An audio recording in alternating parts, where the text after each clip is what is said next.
The core defect within the mind of a narcissist is a false dichotomy where they believe that they're either superior to everyone around them or they're profoundly defective.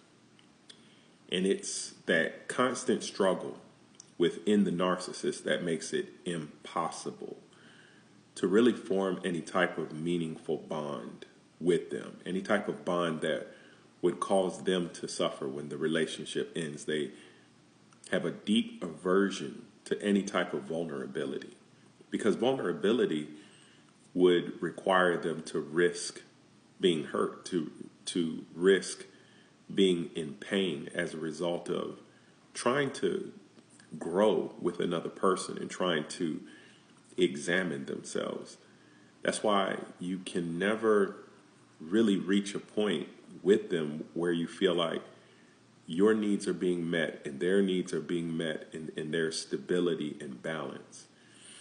Narcissists don't do stability and balance. They do chaos and confusion. And the reason when you go to them and you try to resolve a concern and you feel like you have a logical, valid concern, they would rather argue with you, give you word salads, use DARVO, which is deny, attack, and reverse the role of victim and offender. They'd rather gaslight you, make you think that your reality is off, that you are detached from reality, and they would rather project onto you. Because narcissists don't look at the self-limiting beliefs that drive them, that cause them to do the atrocious things that they do. They're unwilling to examine themselves and put themselves on trial. And so for that reason, they project all of those negative characteristics that they don't want to look at. They project those onto you. And as a result of that, you see their defenses go up, and all you know is you're trying to resolve a concern.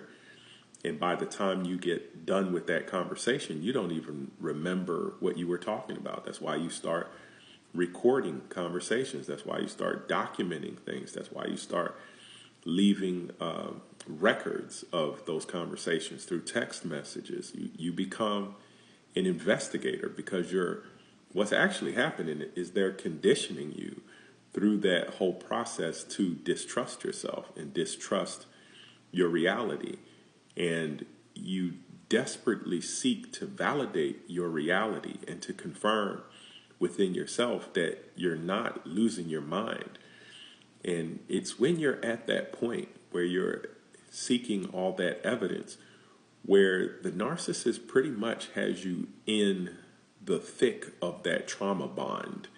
That's the valley of the shadow. And you really have to find something to hold on to where you can climb out of that darkness, where you can climb out of the fog of lies that they use to enslave you and trap you in that trauma bond.